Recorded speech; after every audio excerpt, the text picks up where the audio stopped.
right, hello, welcome to the first video of Chapter 9.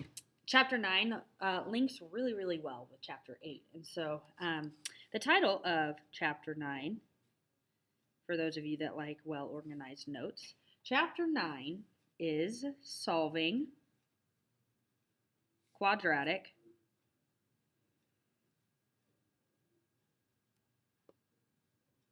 Equations. All right, Chapter 8 was graphing quadratic equations. Now we're going to solve. Okay? And so far in Algebra 1, we've talked about things like 2x plus 1 equals 11. And to solve, the goal of the problem was to get x by itself, right? So you would subtract 1, and so 2x equals 10, and then you would divide by 2, so x was equal to 5. And that's kind of, what we've done so far, which is awesome in terms of the fact that it's relatively straightforward and simple, okay? And so now in Chapter 9, I'm going to ask you to solve something like 2x squared plus x plus 11 equals 0, all right? And now this is difficult for two reasons. One, because there's two places where x is, and you can't combine them. And one of those places has a square, okay? And so that's kind of what this entire chapter is about, is being able to solve a quadratic, all right? And there are 5 different methods that we're going to talk about. And the first one is actually where this video is going. And so the first method is we're going to learn how to solve by graphing, all right? And then next week, we're going to talk about solving by factoring. So if you need to brush up on your factoring, you need to do that, okay? Then we're going to head into solving by square rooting. And then from there, we will do the method of completing the square. We're going to spend a couple days on that one because it's a little bit more involved.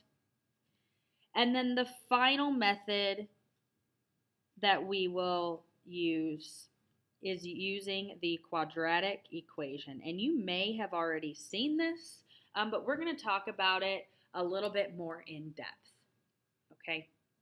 And so that's where Chapter 9 is going. We're going to talk about all of these methods, and some methods work better than others depending on what kind of equation that you have, okay? So that's kind of the introduction here.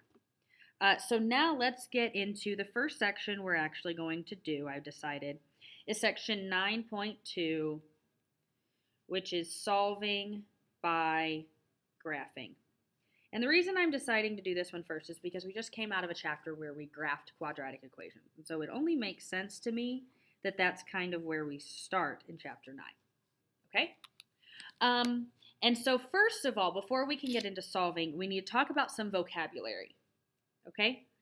If you see the word 0, like if you see the word find a 0, all right, basically that means where the equation equals 0, okay? If you see the word root, all right, that means the x value that makes the equation 0, okay? And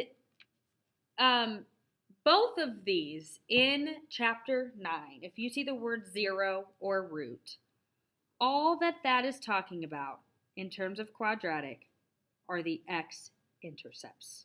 And I'll show you why.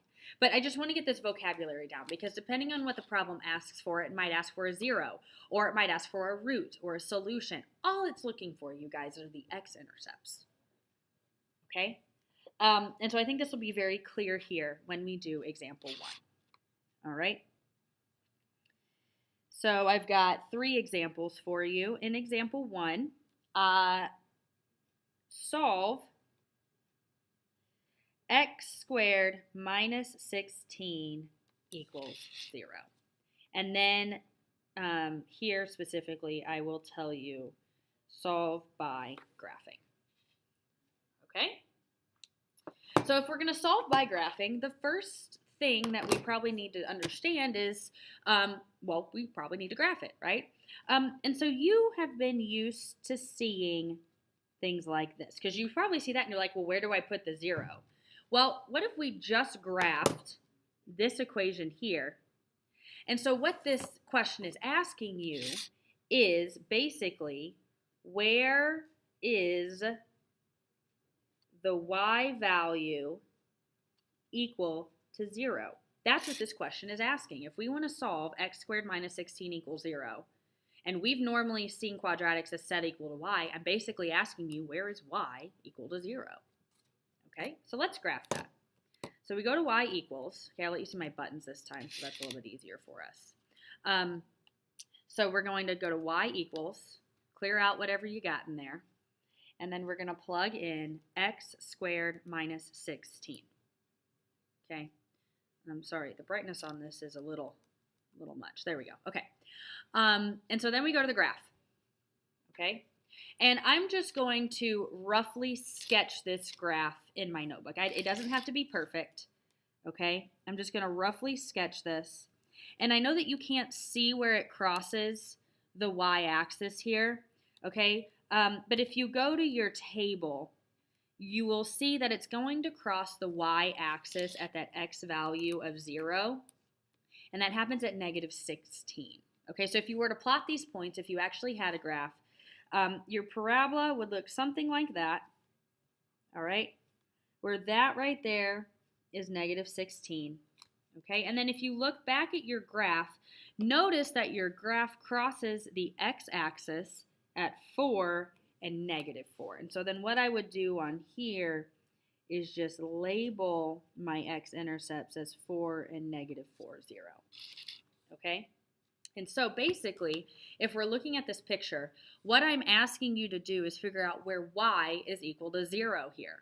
Well, the y being equal to 0 just means that you're looking for x-intercepts, right? When we found the x-intercepts of a line last semester, we just set y equal to 0 and solved. Y is 0, add an x-intercept. That might be something that you write down. Y equals 0 at x-intercepts, okay? And so here, I'm just asking you, what values make y 0? Well, that would be the values of 4 and negative 4. And so you have 2 answers here. The answers are x equals 4 and x equals negative 4. So if you were to plug in 4 for this, let's see if that works, because you can always check your work by plugging your answers in. So you should get 100% on this test, okay? So 4 squared minus 16, oh, that equals 0, good. And then I can do the same thing here with negative 4 squared minus 16. Oh, that is 0 as well, okay? So that's one way that you might see this. All right. Let's look at now. I'll move this so we can see it better. Let's look at example 2. Okay.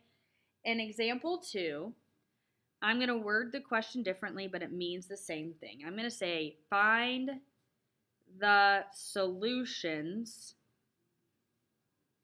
to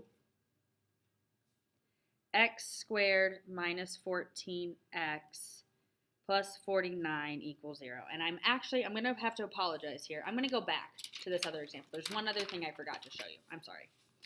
Okay, just real quick. If you look at the table, okay, you have this table here.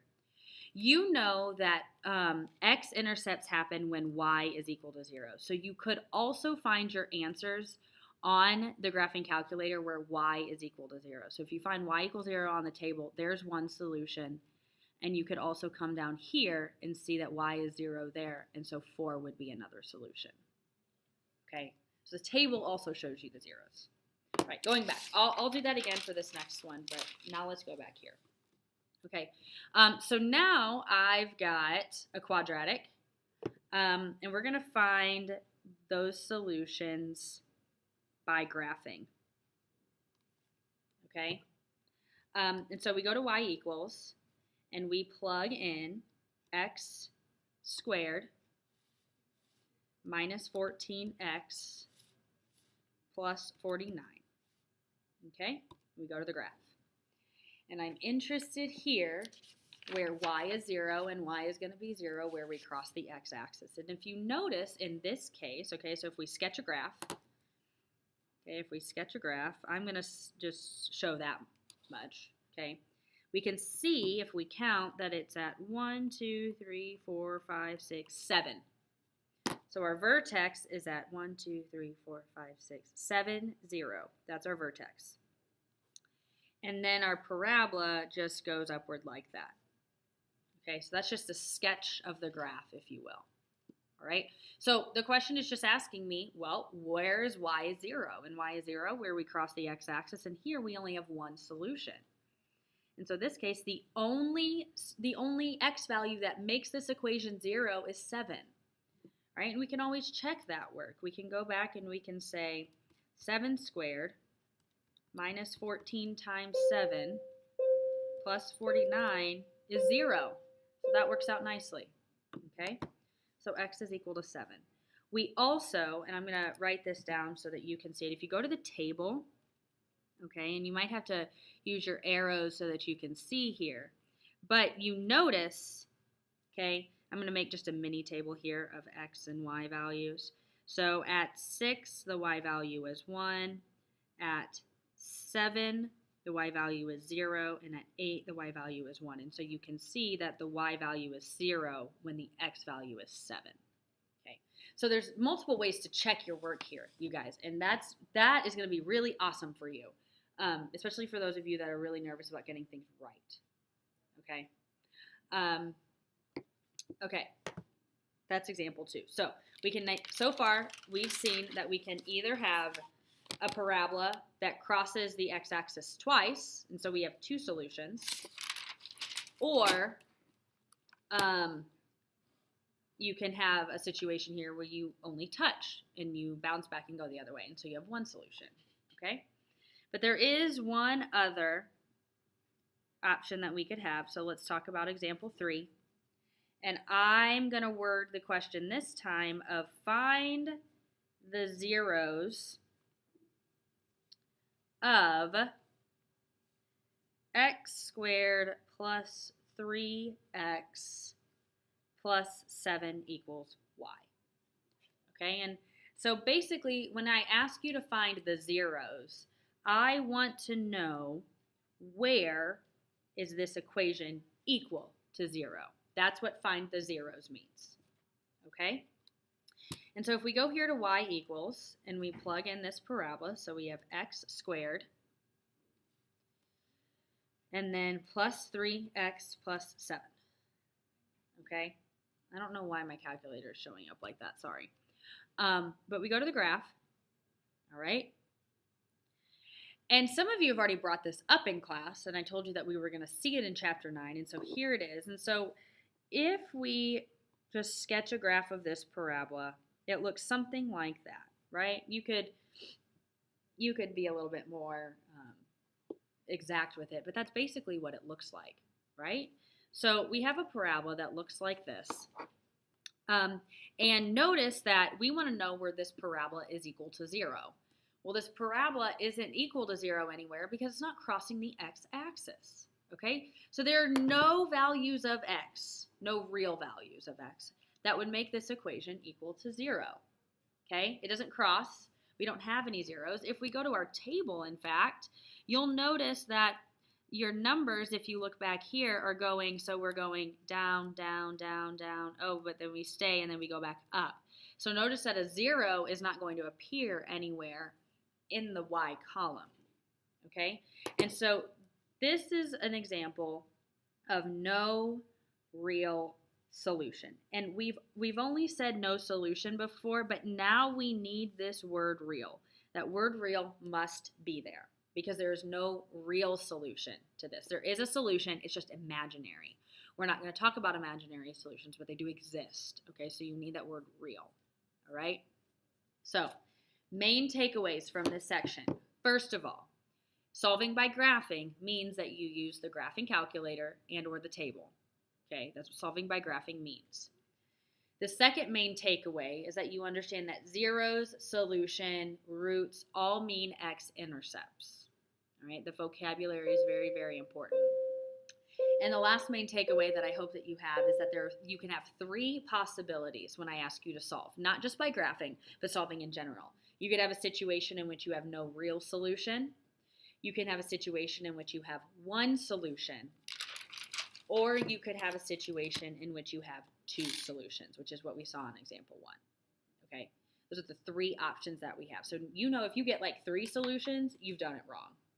Okay, so let's let that simmer. We'll talk some more about that in class, and be thinking about your questions so that we can answer those. Okay, great. See you guys next week.